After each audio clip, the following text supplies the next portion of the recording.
The views, comments, and opinions of the following program do not necessarily reflect those of Morris Media Studios, MorrisMediaLive.com, or its affiliates. Listener discretion is advised.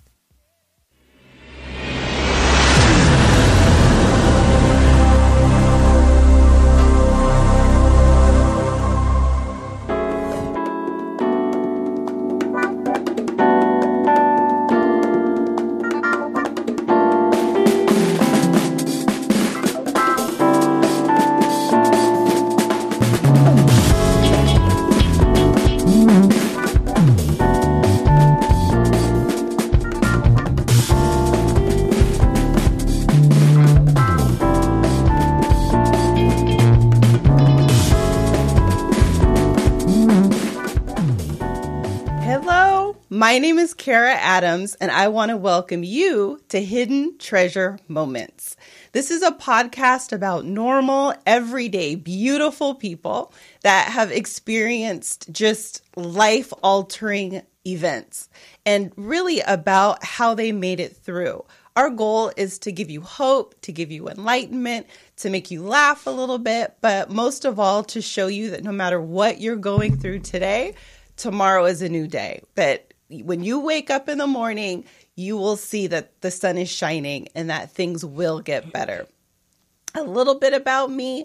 I am a mother, I'm a wife, I'm an entrepreneur, and I'm a cancer survivor. And I think all of those things together have made me into who I am today. So I really work to find the treasure out of every single moment that has happened in my life, whether it be good or whether it be bad. And I'm just feeling really blessed to be here, and I want to thank you all for joining in. I'm so excited, and I want to introduce my guest today, who is actually a beautiful woman that I've met recently. She is with the Susan G. Komen Los Angeles affiliate chapter, and she also has an amazing story. Her name is Terri Brooks. She is an athlete. She is an entrepreneur. She is a CEO of an amazing foundation called Lawnsville. Help me. World of Lawnsville. Okay. Terri, can you say hello and tell us a little bit about yourself? Hello, good morning. Number one, thank you for having me. It is an honor. It's a pleasure. It's a joy. Congratulations on your book, Hidden Treasure, and definitely your show. I'm so proud of you. Truly have been an inspiration for me. Oh, Terri, thank you. Thank you for having me. A little bit about myself. A single mother of three beautiful girls, Ajalan, Milan, and Elon, which is the World of Lawnsville Foundation. That's how it came about, the name. A breast cancer survivor, went through a traumatic divorce, and during treatment. During being diagnosed, I just looked in the mirror and didn't see who I normally would see, and felt that this just wasn't a positive environment for me being in the marriage. So decided to go ahead and file for a divorce, but didn't have a plan. But while going through being diagnosed with breast cancer and trying to figure out how to provide and take care of my three daughters because they were young at the time, but made it through. And tell us when you were diagnosed so that everyone could get an idea of like how long ago we're talking about. Okay, so I recently not recently, but 2015, to me it's still recently, but 2015 is when I was diagnosed. Prior to that, I actually felt the lump. So when I went in to have my mammogram, I said, I feel something on my right breast. And it came back that it was negative. They didn't see anything, but did call me back just to take precautions because I did say something. Went back again. They said, no, there's a lot of calcium deposits, but we don't see anything. So just was, feeling like something's not right, your body. And so I was speaking with someone, and to this day, I just can't remember who it was, but they said, you need to go to the Corona Imaging Center. I had all of my doctors out in Long Beach because I am originally from Long Beach. And I did. And when I went there, they did a mammogram, but they also did an ultrasound mammogram. Mm-hmm. And that's when they detected that it was possibly breast cancer, but I needed to do the biopsy. See, I'm such a big advocate of you being your own best advocate. Yes. Because, so many times, like, we know something's not right. Correct. But, like, we don't listen to our own intuition. Right. And what could have been, like, an early diagnosis ends up being, a little bit more aggressive, a little further in stage, because I believe in my medical team, but I also believe that God has given a voice. That's He's right. whispering in my ear to help me save my own life. So kudos on you doing that, because everyone doesn't do that. You think, oh, well, they didn't see anything, but like, look at where you are now. Right. And so what stage were you in? Like, tell us a little bit about the diagnosis and kind of the technical part of it. Okay, so that day after they said maybe it might be breast cancer, and it was kind of weird, and I tell this story because it's kind of funny, and I said, well, okay, let me know what I need to do because I have a date. So I need to... With your husband or someone else? No, I was going through a divorce at the time. Okay. When I was diagnosed, I was actually going through a divorce. Oh. I had filed 2012 and felt the lump probably about 2013. So it was a while before they even detected that I had breast cancer.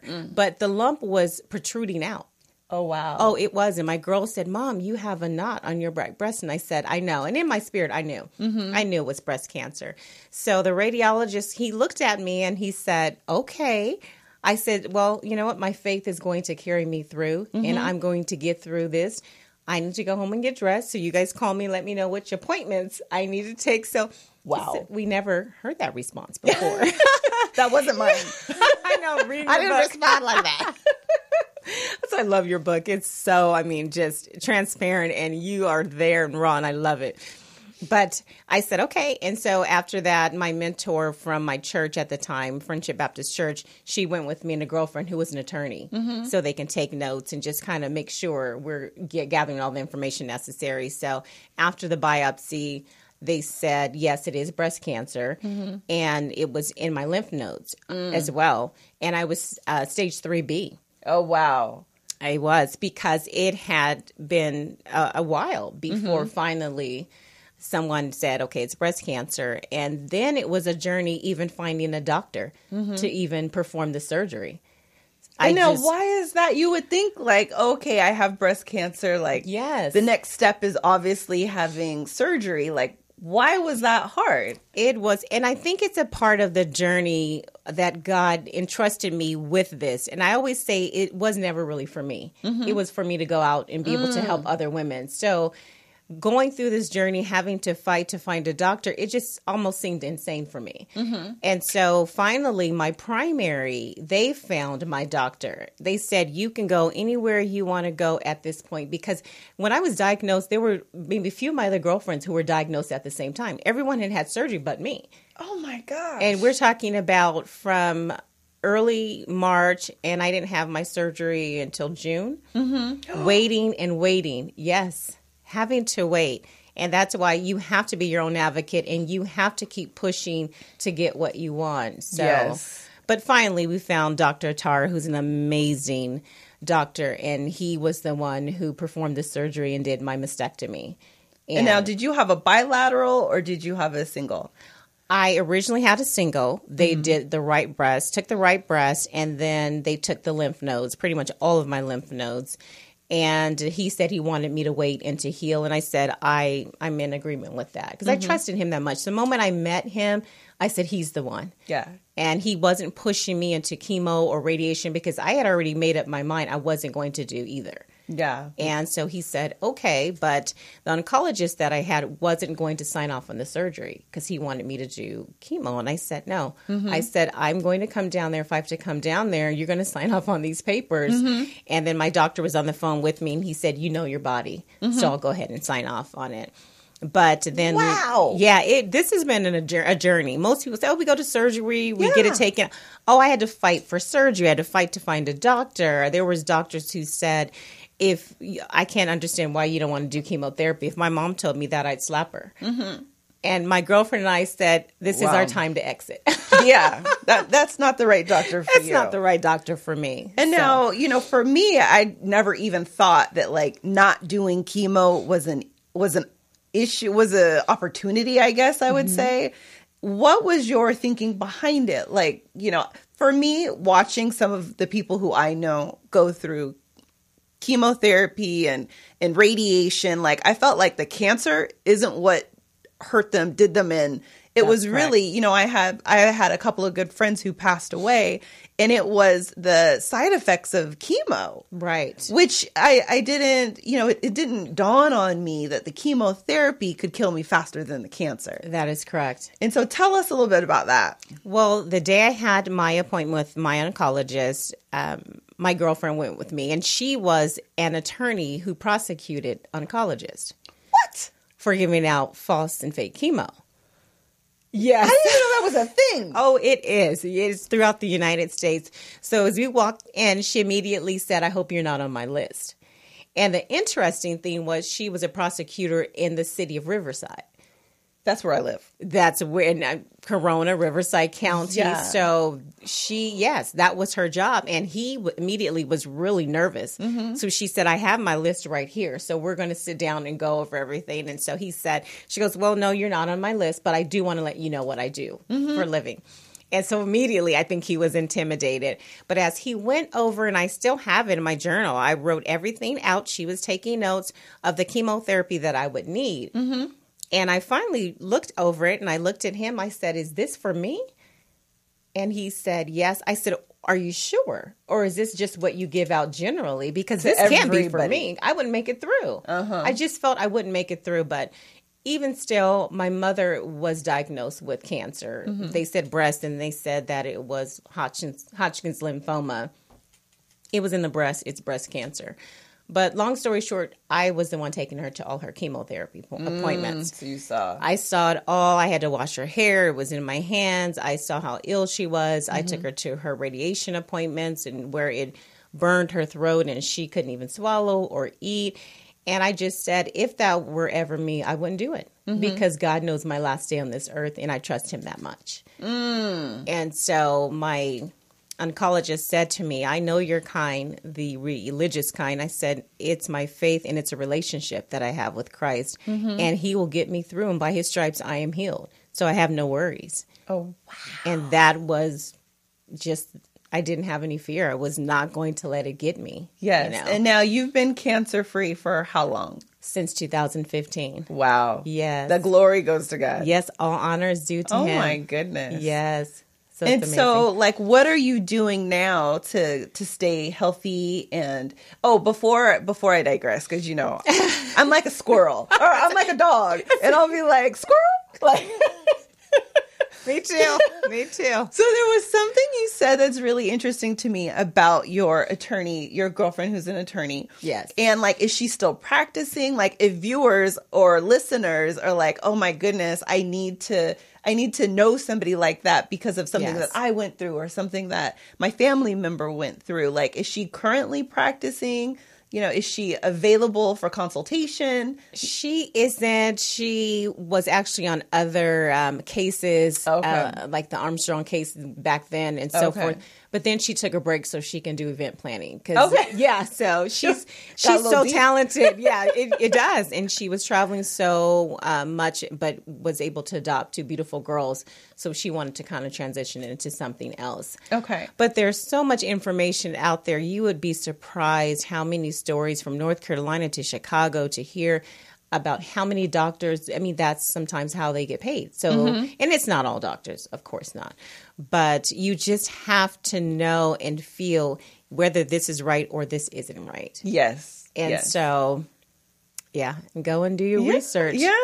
Well, we're at about the point where we take a quick break. But what I want to do when we come back is talk a little bit more about your relationship with your husband, with your ex-husband, and, really how your treatment and how your diagnosis really kind of pushed you to make that final decision. Like, I really want to kind of get into that and talk about that and like how you are still standing, like knowing everything you've come through, going through a divorce while you're going through treatment, raising 3 beautiful girls. Like, how are you still here? So when we come back, from our really quick break, then that's what we'll talk about. Okay. Sounds good. All right. Thank you. Thank you.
Okay, welcome back. This is Hidden Treasure Moments. It's our podcast. Again, if you weren't here in the beginning, we really take the time to get to know, I say, everyday people who've lived through extraordinary circumstances.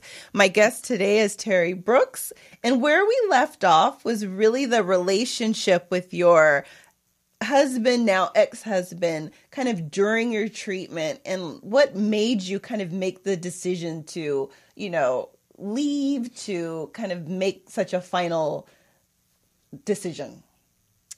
I just felt there was so much stress that I was enduring during the marriage, and I didn't want my girls to really be reared in a home that wasn't positive, because I wanted them to feel that they were strong women and that they could excel. And my oldest, who is 13 now, bless her little heart, she came to me at 5. And she said, I need to talk to you. And I can remember so vividly where I was in the family room. And I looked at this little face and I said, okay, because she's my one. I call her my vice president. She's my vice president. Cute. And so I said, okay. And she said, you know what? I don't like what I see around here. I think that's God talking through her. Yes. My son did the same thing. Not about my husband, but about me. Okay. Oh, kids know. They just have this heart and passion and the sense of discernment. And she has it.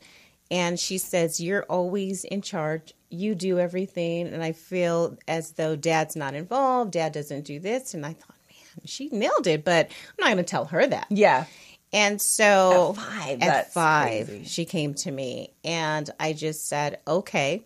And I made a decision that I wanted to be happy in my life. I wanted to find a mate that would be there with me when we retire and sip coffee and travel, and watching my parents have, before my mother passed, a beautiful marriage. They did everything together. They get up and they have coffee together. They laugh together. They have their dentist appointments together. They go to the post office together. And I wanted that. So I felt I didn't have that. And at this time, this was the time, if I was going to leave, was going to be the time. Yeah. And so that was it. And so when I filed, and then he didn't really know I was going through being diagnosed. I was just going to different appointments because at that point we weren't even speaking. Still in the same house. Oh. Yeah, was super toxic. It was very toxic. And I just kept going and kept going. And I had wonderful friends and my family and godparents. And I just said, you know what, I have to go. I have to keep moving forward. I can't look back. And going through different counseling sessions, and I would tell them, honestly, I am not here to work on a marriage. I'm here to be honest, to tell the whole story, because they said, we can't help them if you don't come. And so I said, okay, well, I will come to tell my story, but I'm not here to work on the marriage. I'm done. And so that was pretty much it. So when I was... How long were you married? I would have been, by the time the divorce was final in 2015, after I had surgery, would have been 15 years. Oh, wow. 15 years. So, but I didn't have support of a spouse or anyone there besides my family, of course. But he never acknowledged that I had cancer, never acknowledged that I was going through it, never said anything. When I had surgery, and this is my story, I came back with the girls, and it looked like somebody had burglarized our home. And I just grabbed them, and I looked around with tears in my eyes, and they were afraid. But he came in while I had surgery and took half of the furniture and removed a lot of the items from the house. And I thought, wow, who would do this? I mean, God kind of just gave me that, no, your home wasn't burglarized. This was the doing of him. So I said, okay. And I told the girls, we're okay. We're fine. I wanted to make sure they knew they were safe and secure. And that moment, it was just always something. Yeah. Just something. And I just said, you know what? He's not going to get me down. You know what? I just had this surgery, and I'm going to beat it. I'm going to make it. I don't know how. God has me. Psalms 91. He's covering me. We're going to be okay.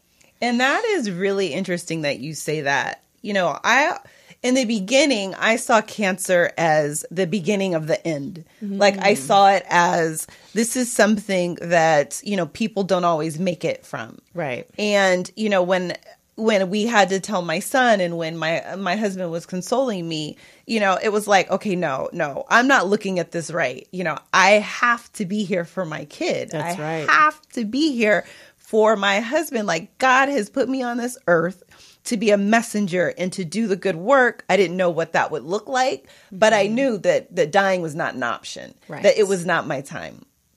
And so I say that all to say that, you know, I now see that for me, cancer was an awakening. It was that God was talking to me, and he was like, Kara. And finally he was like, Kara, girl, are you listening to me?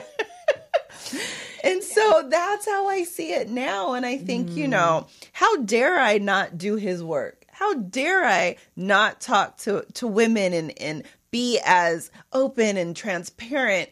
Because we don't talk like this. We don't get to. We don't support each other like this. We support each other when we're doing good and getting raises. And, you know, if the man don't act right, then girl, put your FM dress on, girl. Right. You know, go to the club. But like, you know, man, I want to be able to provide a platform that spiritually, that intellectually, that like physically helps women and shows them that we can endure. That's right. We can survive, and we can thrive. Yes. And so that really gets me and really transitions me really well into like, what is your I'm still standing moment? Like, when was everything, and I like to look at it like at the bottom, when was everything so bad that you finally looked around and was like, wait a minute, I'm still standing. Yes. Everything is crumbling around my feet, and I am still here.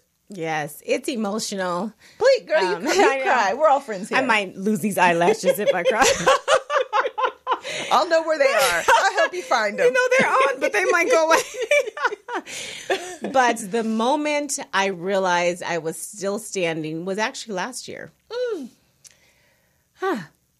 Going through the divorce and almost losing my home, having to sell it and leave, and still now trying to transition and finding a home. And then going through having the surgery of the implants, my body was rejecting it, could barely walk. Before, let's see, where are we? 2017, could barely walk. But then I get a call in March. I'm at Disneyland with my daughter. It's my dad. And my mom passed away. And he had to break it to me. He said, this is the worst news I'm going to have to give you. Your mom just passed away. And I sat there and I thought, wow, how could this happen? Where did this come from? And the moms who I'm really close with just surrounded me. And I can just remember just letting out this cry. And it hurts, and right on Main Street. There was no fireworks that day, but I think I was the main attraction because I couldn't bring it in. Finally, I took a deep breath and I just said to my friends, I need a place to pray. And I went to the restroom, and that's where I prayed. And I said, God, what I know is you don't make mistakes. As much as I love my mother, and she was my best friend and my everything, and she adored me that much. I told my dad, we're going to make it through this. You and I together, we're going to make it through. And I still felt like I was trying to stand, but then 3 months later, my grandmother passed away, and I had to bury my grandmother, and I was caring for my grandmother. I was helping my mom, but then I felt 3 months later, I couldn't even take care of my own grandmother, but she was 91 with some illnesses.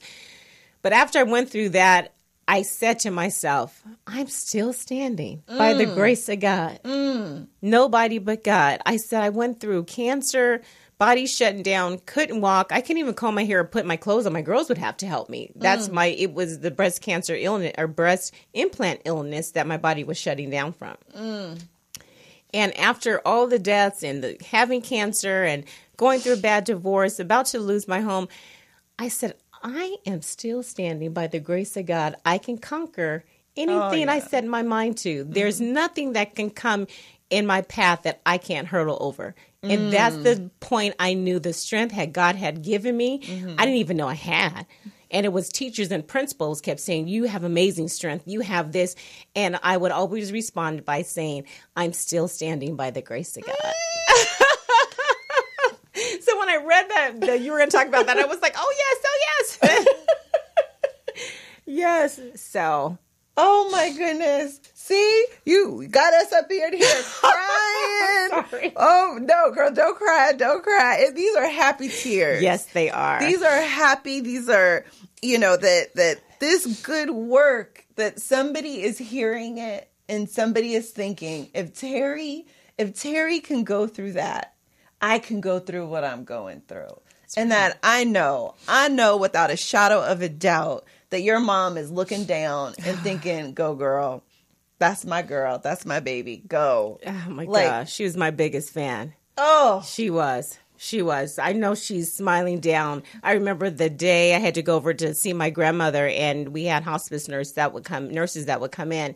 And this guy, Dennis, I hadn't met him yet because the other nurse had to leave to go with her husband to another state or whatever the case may be. And he just grabbed me and he said, I know all about you. He said, your mom always spoke about you. And she said, my daughter can do anything. She said her mind too. And he says, I know about your foundation. I know about this. And he said, I'm so excited because she was always so excited. And I said, she was an amazing woman. And she pumped me up to be and do anything I wanted to set my mind to. Oh, so. Well, I am here to witness how amazing you are, everything that you've been through. I'd love to hear a little bit more about your foundation, what inspired you to do it. I want you to talk a little bit about your boxes. Okay. So that I really want to get a good idea of what that is and maybe, how a listener could help and how they could donate to your cause or, volunteer for putting the boxes together or maybe donating product for it. So if you could tell us a little bit about it. Yes, the World of Lawnsville started out me just helping out homeless and helping those who needed a home or needed to be fed. And God had given me this vision. This was before I was even diagnosed with breast cancer. But then as I was diagnosed with breast cancer, then I kind of changed everything as far as helping women. The World of Lawnsville just doesn't focus on breast cancer, but it also focuses on single moms with children who can't find their way. So whether it's a divorce or maybe they've even lost the spouse to death or whatever the case may be, my goal is that no woman is left behind and that they don't have to go through financial difficulties that I had to with my girls, trying to figure it out, that if we can all pull together, we can help one another out. So that's a portion of it. But the breast cancer portion of it is helping women to understand being their own advocate, taking care of their body, making sure they're healthy, going out feeling like you are a supermodel, even if you're going through chemotherapy. Because really being positive is, I would say, more than 50% of the battle and the journey. For sure. So, but making sure I can be there however I can. I recently just had my first annual Christmas party for 3 little boys who lost their mother to breast cancer, and she was 26. And it was an amazing time just to see people to come and donate the toys and the bikes. And the grandmother was in tears. I was in tears. But it was something someone had done for me and my girls. And I wanted to be able to pay it forward and give back. So we just try to help wherever we can. Currently, I'm helping. I just sent a note this morning to a woman who was diagnosed, and she kind of already had given her children the speech that she may not make it. And I said, please call me. Yeah. I said, I'm a breast cancer survivor, and you can make it. Let me tell you my story. And it's a friend of my friend who her daughter goes to the same dance studio. Okay. So they're presenting her with a blanket and everything today. I wanted to present my box, but I told them I already had a commitment. But just to encourage women and try to help them out, be there for kids. I have friends who are barbers to help, haircuts. I have a friend who is a head coach. He allows the kids to come in for practice, and we go to the games, and we talked about that. So just trying to make sure that they're not alone. Yes. And even if they've lost their mother, there's a team of people who we love you too. We're here to support, and we're here to help you, and whatever we can do to make the journey less stressful. And you know what I did not, I have grown so much because of the journey. And I didn't really see how a community, a support group, how, having people who love you, support you, stand up for you when you can't stand up for yourself, how important it is really to your treatment, to your diagnosis, to your, you making it through something so devastating, that could be, whether it's cancer, whether it's divorce, whether it's losing a loved one. And so having organizations like yours to show not only the person going through it, but their family, that there is a community that they can count on that will love them and support them and help them through these tough times. That's right. I believe in my heart, that's how we change the world. That's right. That when we show kids and we show other individuals that there is love, there is caring, that we can cherish one another and we can all rise together. Yeah. Like, who cares about the political climate? Right. Who cares who won the last basketball game or the football game? Even though, my family was up in arms about it.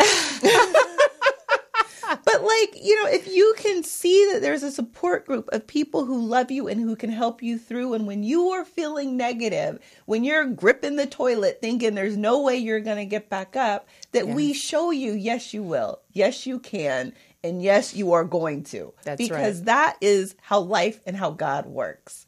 And I think that is absolutely, I love it. I'm going to jump to a break in just a second. But before we do that, what types of things actually go in the box that you give? So if someone wants to donate something, that they know what would be appropriate. Okay, so my boxes are, I have renamed them after my mother. So now they're Betty Lou's Fight with No Fear cancer boxes. That's a long name. Yes, it is, but I had to put her name in there. Okay, Betty Lou, let's Betty go. Lou. So it's Fight with No Fear, to let the women know this here is a symbol that you're going to fight with no fear, to persevere. So in those boxes, they change all the time. Could be a CD with raindrops, the serene background music. There's a satin cap. It could be mouthwash. It's the breast cancer deodorant. There's a mug. There could be a bracelet. There's so many different things that can be put into these boxes that just can, put a smile on a woman's face. So if anyone wants to donate, that's a blessing. I am going to need help with these boxes because Susan G. Komen wants to partner with me to get these boxes out. So now I have to get more boxes Susan out. G. Komen. Yay, Susan G. Komen. So, but anything anyone wants to donate, my website is theworldoflawnsville.org. And how do you spell that? It's world, WORLD, and then OF, and then Lawnsville. It's LON, which is part of my girl's name, the end of their name, and then Ville, VILLE.org. And then I'll also put it on my Facebook page I'll put it in the comment section to make it easy for people to donate. I'm donating my book, however many books you need. So excited. Let me know so that people can hear, they can feel maybe a sense of strength from my journey and from other women's journeys. And so as we go to the break, I want you to think about what would the big you today tell the little you of yesterday to help them to cope with everything that you've been through. Not necessarily to not go through what you went through, but just to give them a sense of helpless, no. Some courage. Yeah, we'll just go with that. Yes. Sometimes I still got chemo brain. But, to give them some encouragement or to give the big you some encouragement of how to make it through. Okay. So we're going to take a quick break and we'll be right back.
Thank you for tuning back in. Again, this is Hidden Treasure Moments podcast. I am Kara Adams, and my guest today is Terri Brooks. And we left off talking about what would the big you tell the little you to inspire them to continue going with whatever they're going through. The big me would tell the little me that look what you've accomplished. Look what you have made it through. Keep moving forward. And not that I don't want to look back, right? Because you want to see that the journey has brought me to where I am today. But I can't go back and get the things that I've lost. I can't go back and get this. My dad always says you can't unring the bell. Oh, that's true. And it is so true. But that... look what you've done by being positive. Look what you have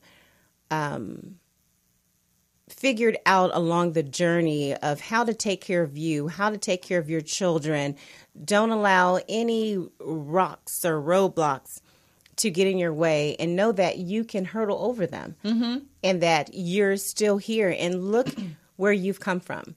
Look where you are now, and you're still going, and it's still working itself out. Yeah. But you're fine. So take it, be positive, don't be negative, and take the energy to use it to be a blessing to somebody else. Amen. Absolutely. You know, it's funny. each week, this is our second podcast. Yay. So excited. Whoa, oh my God. But, I want to say like what the big me would tell the little me. And as I was thinking about it when we were preparing for the show today, I think that changes for me depending on the day and the time. And so for me, it was that when I was going through it, I kept questioning God. Like I kept like, God, why am I the sick one? Like I don't do drugs. I don't smoke. Yeah. I eat healthy. I work out. Like I felt like cancer was that I caused my cancer, that there was something I could have done to maybe prevent it, and that it wasn't necessarily, part of my journey that God had set up for me. And so, today the big me would tell the little me, don't ask God, Lord, what else could go wrong? Like, right. Yeah, no. Don't do that. Because that's what I was really doing. I could remember saying like, why is this all happening to me? I was going through a really tough patch with Troy, with my husband. We had infidelity issues. I didn't know, like, I felt like it was me, like I wasn't enough. And that what he was going through and his cheating, that, I made it about me instead of allowing it to be about him. I felt like I could control it. And then I had a girlfriend who I had known since high school. She died from breast cancer. She had 2 stints with it. And I was like, oh my gosh, like, what else could go wrong? And then I started to hate my job. Read that. Really hated my boss. Like once I don't respect you, it just all goes downhill. Once I see like it, but that's something I'm working on in me because I'm a perfectionist. And so as soon as I start to see a crack or a flaw, I disregard your intelligence, which is a character flaw, which I'm working on. I recognize sometimes they say, oh, when you're a perfectionist, that's good. But it can be unhealthy, and it could be destructive as well. Like if there's not a yin and a yang and a balance to it. Yes. And, and I started to see like I kept asking. And so then I started to hate my job. And then when you hate your job, it's obvious. And, my boss would be like, Kara, like, is everything okay? And, and then finally we found out that they were downsizing and they were letting go of our entire marketing department. And I'm talking about regionally because I was at a regional level. And I was like, God, what else could go wrong? Yeah. And so then I went and I got another job really quickly. And, but I never mourned my other job. I never really grew from what was happening to me or what I felt was happening to me. I didn't see that I was part of that problem. And so I was still like, what else? And then I, have my son is an infant and he keeps getting sick and we keep having to go to the emergency with him because he has MRSA. And I'm not a doctor. Please do not follow my instructions. But But at the 3rd trip to the ER, my baby was getting sicker and sicker, and they're pumping him more and more full of antibiotics. And he was getting so sick, he was getting yeast infections as a toddler. It's like a little baby. And so finally I said, I'm not doing this. And I looked up holistic remedies, and I got some Manuka honey. And I put Manuka honey on a bandage, put it on his sore. Within 2 or 3 days, it had something in the honey, like it pulls out this particular virus. Okay. Never had to go back. Never had to give him antibiotics again. But it was like, at some point, you have to believe in your own abilities to care for yourself and your kids and your loved ones. And our society is built on big pharma. Like, don't even get me started with big pharma. Like, where now they're trying to regulate, marijuana. Like, it's just, okay, I digress. But I do it all the time. But, but really the point in it all is, like, because I kept asking and because I kept feeling like a victim, I wasn't seeing that I wasn't learning this big lesson. And I kept saying to myself, like, it can't get worse. God, what else could happen till finally I get diagnosed with cancer? And I'm like, okay, I'm going to stop asking that. Right. Yeah. It's like, no more. I'm not doing that no more. This is not working out for me. I'm only getting sicker. Yeah. Every time I ask, it gets worse. So, Oh my God. So finally, I've gotten to the point where, and we were talking about this a little bit on break, is that I see myself differently. I see life as a learning opportunity. That's Everything that happens to me, good and bad, I look at what was my role in it.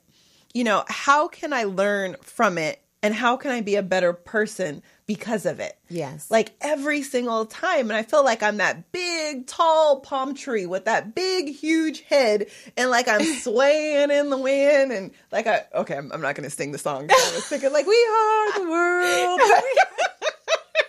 Okay, sorry, can't help myself. But like, I envision that that's who I am. That I am strong, I'm enduring, that God has given me deep roots to persevere and to be the woman that I'm supposed to be and to be the messenger that I'm supposed to be. And so the little, the big me would tell the little me, like, stop questioning. Yes. Like at some point you just have to do.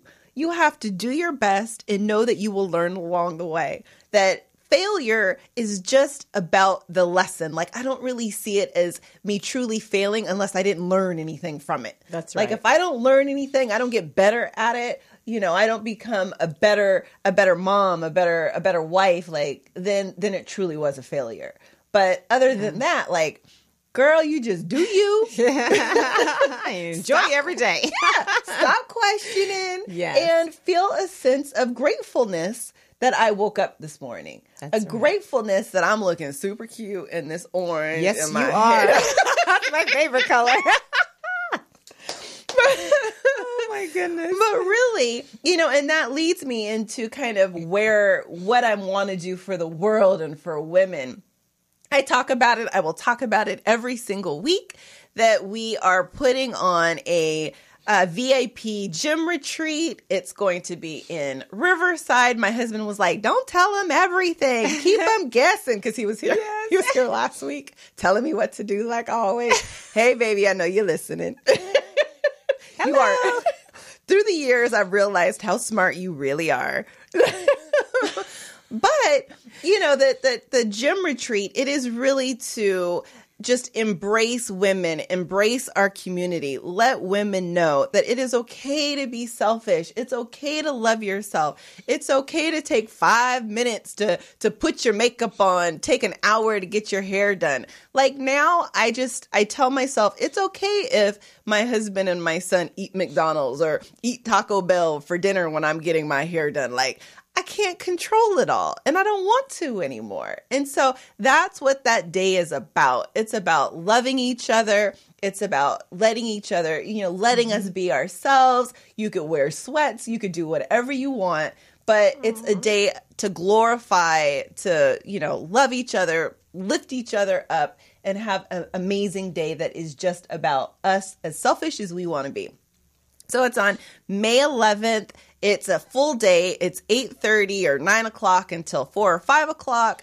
We're going to provide amazing food, and it's just a great day of connection. So that's my little spotlight on our VIP retreat that is coming up. And now we're going to start to kind of wind down and talk about, like, I always think about treasures in the things in life that I treasure. And it's funny, I have a business coach, and she's kind of a life coach, and she's like, what's the word that just always has kind of rolled around in your head? Like, when things are quiet, what is God telling to you? What is kind of that message that he constantly is trying to have you kind of absorb and take on as your own? And when I was thinking about that, it was treasure. That he kept telling me that I am a treasure. I need to treat myself as a treasure. I need to love and adore myself like a treasure. So that's where hidden treasure came from. It came from that I was kind of hiding my treasures because I felt like, you know, if I was too big, people wouldn't like me. If I was too bold, that I couldn't please people because they saw me as a certain way. And so the things in life for me that I treasure are really my openness, my ability to be transparent and to let people in and to let them see the real me. And also, you know, my family. My husband is he's my absolute rock. I love and I adore him. You know, I treasure my relationship, my growing relationship with God. I treasure that he speaks to me through my son all the time, like what you were saying about your daughter when she was 5. Yes. You know, my son would sit on the couch while my husband and I would be talking, and he'd be like, "Mommy, you don't believe in yourself, Mommy." And I'd be like, "What?" And he was like, "Mommy, like you don't believe in the things that you're saying." And he would get so deep. Like one time I remember him saying, "Oh, okay, so I'm not really good at this, but I see we have a call. First call ever." Oh, earphones. Okay. This is new. Hello, I am Kara. Who is this? They're Muhammad. Oh, I hello. like to say good morning to you. Good and I like to morning. say good morning. But wait till you get your earphones on. Okay, I got I him like on. to say good morning to you. And you, okay. So I would like to tell you, you're doing a beautiful thing. And when you have a retreat, and I used to be with the anti-women versus men thing very young in my life, but I'm 60 years old, senior now. Mm-hmm. And I would like to see more of people of our color do this and get the sisterhood together the way it should be together versus speaking it, doing it. And you are totally right when it comes down to the pharmaceuticals. And I'm not a doctor neither. I am a priest, an African priest. That's what I claim in the universe. Go ahead. I can speak on the medical, I can speak on the principles of spirituality, and I can speak on the principle of our mental state.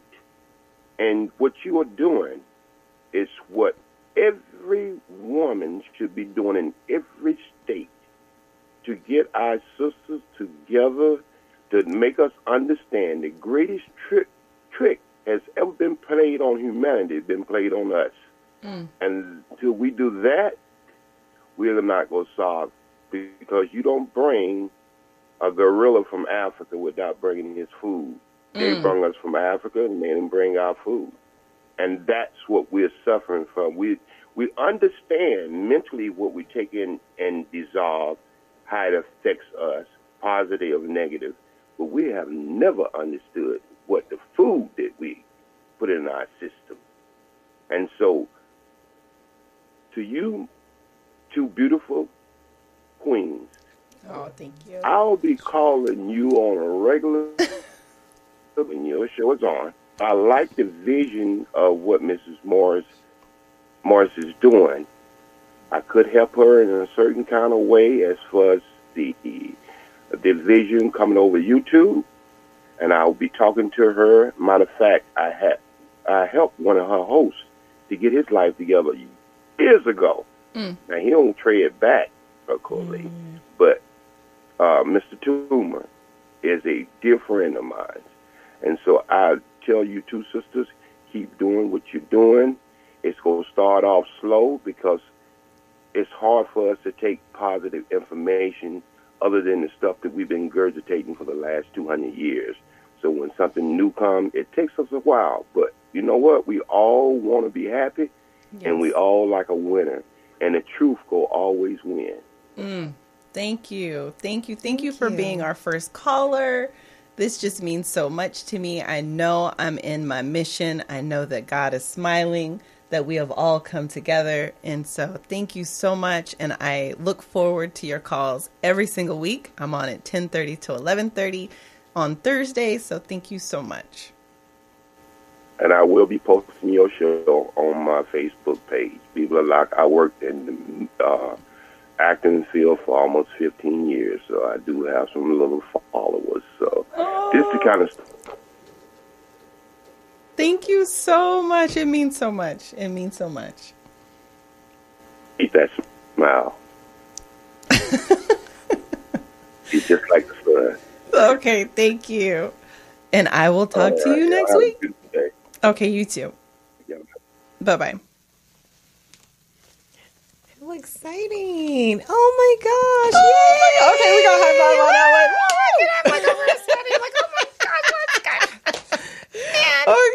Okay. Wow. So I said all that. Thank you so much for the call. We welcome calls. We welcome kind of your feedback and your knowledge. It's just beautiful. And, to kind of come to a close and help bring us to an end, Terri, what do you treasure? I treasure my relationship with Christ. It's me and God forever. And the fact that he gave me joy, that is my word that I always keep close to my heart. I can wake up with joy in my heart. I can go to bed with joy in my heart and wake up with a smile that I can go out and help as many women, children, men, whomever, and that God gives me the know-how and he gives me the power and the strength to do so. I tell my girls in the morning after we pray, go and make it a great day with great choices, but see how you can help a classmate. See how you can help your teacher and make somebody's day grand, because you just never know where somebody is in their journey. Yes. And what they may need from just a simple smile or a kind gesture or a nice hug. But joy is, I'm so at peace with everything that I've gone through. God has just really given me peace. And I'm so grateful for that. I really am. I really am. Just being a child of God. Yay! It's beautiful. Is there anyone you'd like to thank? Yes, I have so many people to thank. Of course, my Lord and Savior, number one, because I'm still standing.